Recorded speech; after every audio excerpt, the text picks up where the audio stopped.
Será el país de mierda este que nos tocó. Nos ordenan no hacer nada y ese hacer nada lo hacemos mal, la puta que nos parió todito. No seas cojudo. A ese nivel hemos llegado.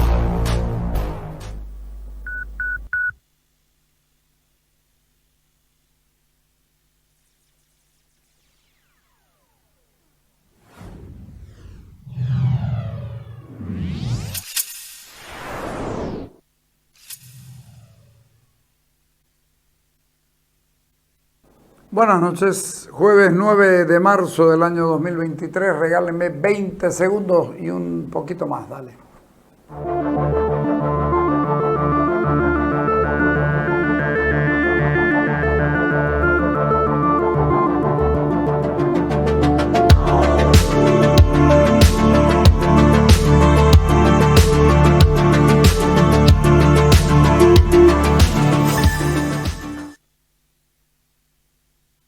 Finalmente se firmó la famosa ley de permanencia del gobernador. Ponerla la nota, don Efraín Suárez estuvo en Chonchocoro. Luis Fernando Camacho acaba de promulgar la ley que regula la ausencia temporal, la cual tengo en mis manos, que ustedes pueden observar que ya está promulgada por nuestro gobernador, el gobernador del departamento de Santa Cruz. ¿Qué es lo que prosigue ahora? Prosigue enviarla a la Dirección de Desarrollo Autonómico para que sea subida al sistema de la Gaceta Departamental y que la ley finalmente entre en vigencia. ¿Qué establece la ley, doctor? La ley establece los mecanismos que determinan en qué momento la ausencia temporal se activa dentro de la gobernación de Santa Cruz y por tanto se procede a la suplencia gubernamental. Esto es básicamente lo que regula la ley. Obviamente dentro de la ley no contempla, o más bien contempla la detención preventiva de un gobernador como que no hay ausencia temporal. Es decir, no hay ausencia temporal cuando hay detención. No hay cambio absolutamente de nada. Seguimos mal. Poner la nota con el doctor Raúl Parada referido a la ley de suplencia, la nota número 9. Partamos de la resolución, lo que dictaminó la resolución de la Sala Constitucional, ¿no? Donde se presentó la acción de cumplimiento. Esta sala, el grueso de esa resolución, el grueso de un entendimiento es que otorga la tutela a los accionantes. Entonces, ¿qué han pedido los accionantes? Que se cumpla el artículo 25 y al estar ausente el gobernador físicamente, con una imposibilidad material, asuma la suplencia del vicegobernador. Es así de simple, ¿no? El entendimiento. Ahora, ¿qué pasó en la asamblea, ¿no? Una vez delega la misma resolución de la Sala Constitucional a que sea la Asamblea Legislativa la que ordene, ¿no? Y establezca los casos de suplencia temporal, desarrolle prácticamente el artículo 25.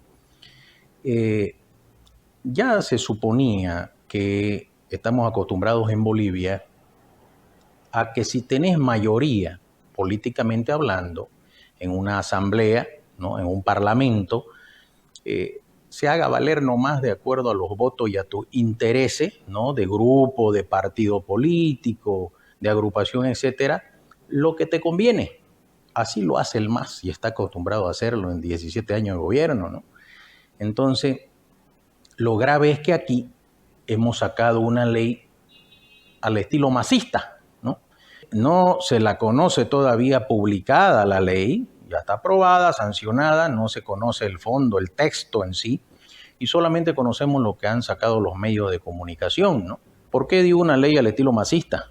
Porque la saco de acuerdo a mis intereses, porque puedo y porque quiero, ¿no? Se han salido del marco referencial de la resolución de la Sala Constitucional, ¿no? Esa Sala Constitucional otorga tutela, ¿no? Al accionante y dice que dentro de ese marco, de ese problema, de ese asunto que es el gobernador detenido, sea justa o injustamente, supla el vicegobernador que es de su misma agrupación política, elegido democráticamente. Eso es lo que dice, ¿no? Entonces ese es el marco en que debió desenvolverse. Ahora, yéndonos al tema estrictamente jurídico, ¿qué se hace en la Asamblea? Se elabora una ley, un proyecto de ley, donde se adecúa a la voluntad del gobernador y a la autorización de la misma Asamblea Departamental. Según lo que han dicho, por ejemplo, tiene que haber un tipo de licencia del gobernador, tiene que presentarse a la Asamblea Departamental para ausencia temporal y la Asamblea Departamental autorizar al vicegobernador. Entonces, está bien restringido el tema de la suplencia, ¿no? El sentido de la ley, esto es lo que quiero que se entienda, va a restringir, ¿no?, que se asuma la suplencia. Como nos enseña el ordenamiento jurídico que se debe hacer una ley, ¿no? Esa ley que han sacado ellos de ausencia temporal se debe al estatuto departamental, se debe a la resolución de la Sala Constitucional y se debe a la Constitución Política del Estado, para que no se contradigan con la ley que se está sacando, cuidando la constitucionalidad del ordenamiento jurídico. Entonces, el artículo, el 9.4, el 13 mismo de la Constitución establece que estos principios, valores, son directamente aplicables conjuntamente los derechos.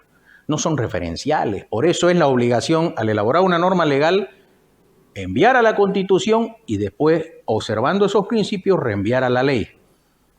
Asimismo, el 232 de la Constitución, hablando de la función pública, los servidores públicos, establece muchos principios que atañen a la función pública, ¿no? Entonces, que tienen que ser observados al elaborar esta ley de ausencia temporal.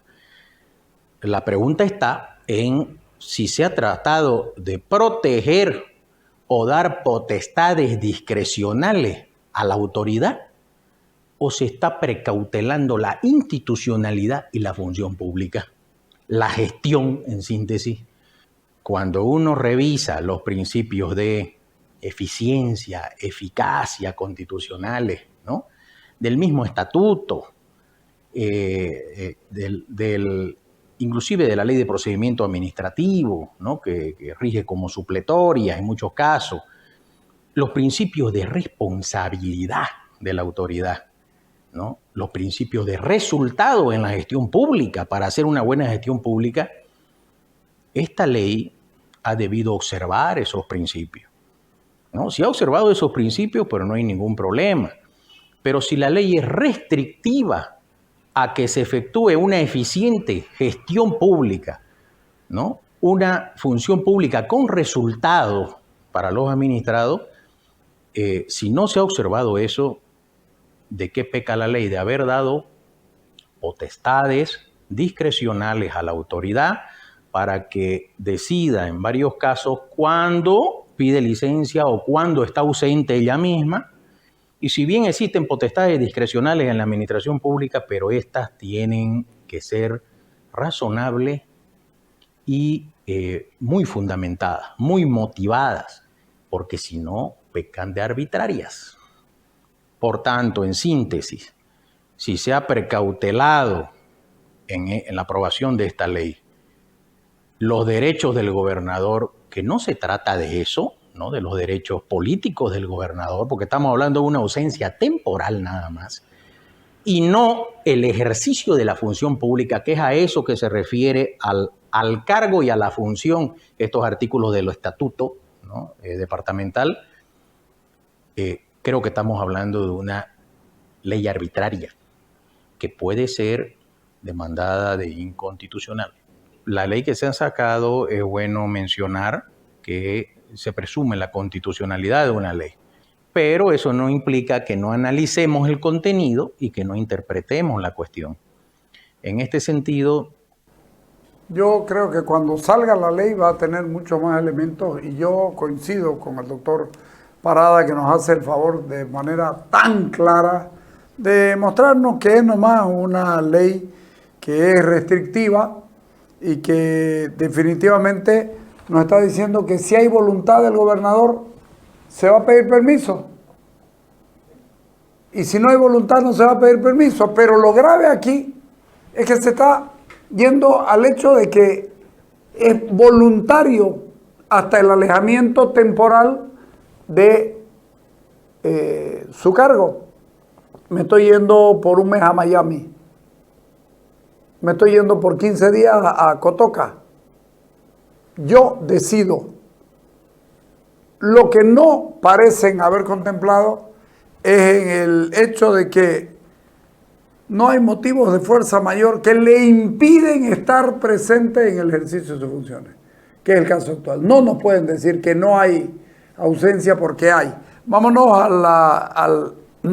al otro tema, a la imputación. Ponerlo a don Martín Camacho, por favor. Hemos tenido un conocimiento extrajudicial en realidad de esta nueva imputación. Es una denuncia que se presentó el año pasado. Luis Fernando ya prestó su declaración dentro de esta investigación. Se presentaron los descargos ya hace más de 6 o 7 meses, y lo que nos extraña es que ante un informe policial favorable, indicando que no había elementos para presentar imputación, y ante un plazo superabundantemente vencido, el doctor Marcos Arce, representante del Ministerio Público, el día de ayer sorprende con una imputación totalmente fuera de plazo y sin elementos suficientes para realizar la misma. Más allá de eso, no hemos sido notificados formalmente con esta imputación. Hemos conocido a través de medios de prensa y redes sociales de este hecho, o sea, de manera extraoficial, y estamos a la espera de que el juez, una vez en conocimiento de la misma, nos notifique con la imputación, con el señalamiento de audiencia y la fecha para la audiencia. El proceso se está desarrollando en Santa Cruz y la audiencia de medidas cautelares, en este caso, debería señalarse en la ciudad de Santa Cruz de manera presencial, entendiendo que el teletrabajo como tal ya ha sido cancelado desde marzo del año pasado por el Tribunal Supremo y que no nos encontramos ya en una etapa o en una época de pandemia ni de emergencia sanitaria.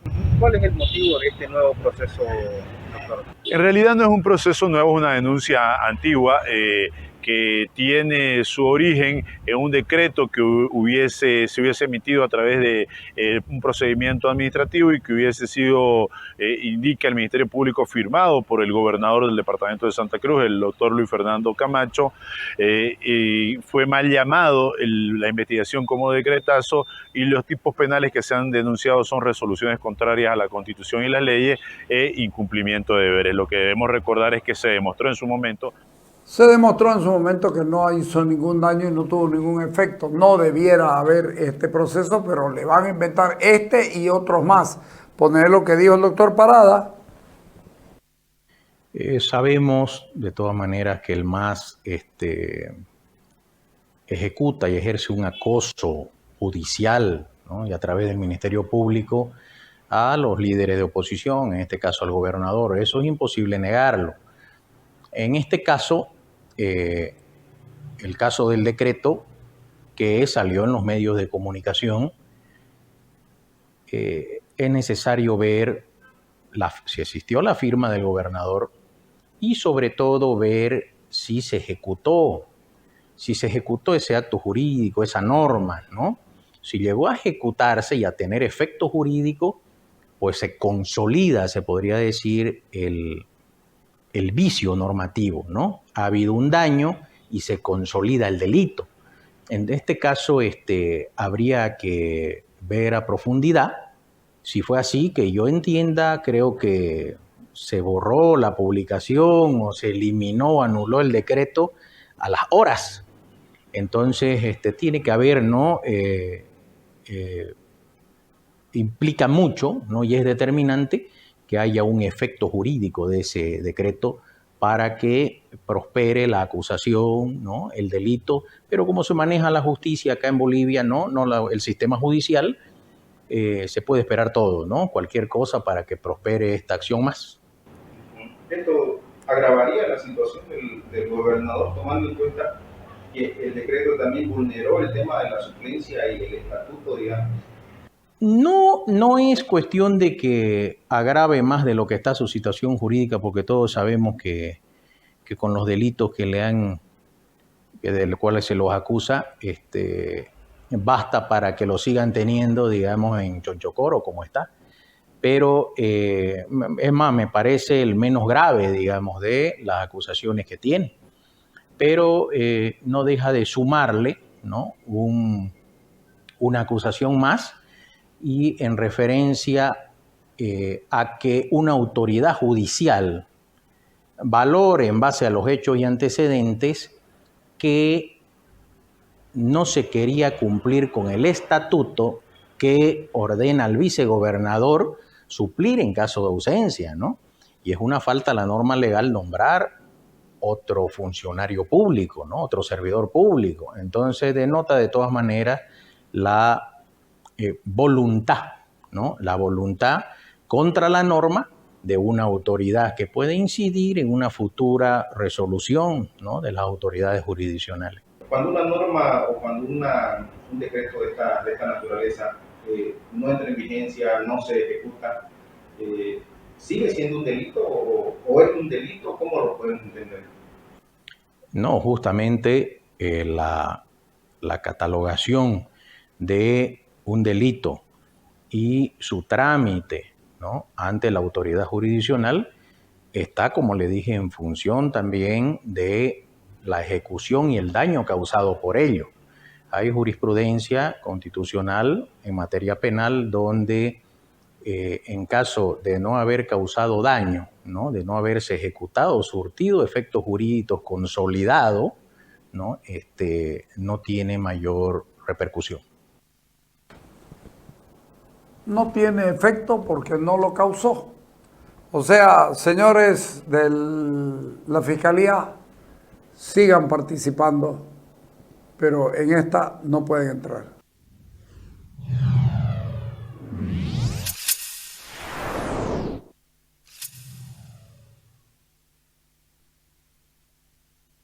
BID continúa innovando, firme y de la mano de Crown, representante y distribuidor exclusivo de BID para Bolivia. Muy pronto estaremos con una nueva generación para el segmento vagonetas. La nueva vagoneta SUV de nuevas energías creadas por BID, que convierte a estos vehículos en toda una revolución por la potencia, altas velocidades que alcanza y los niveles de eficacia.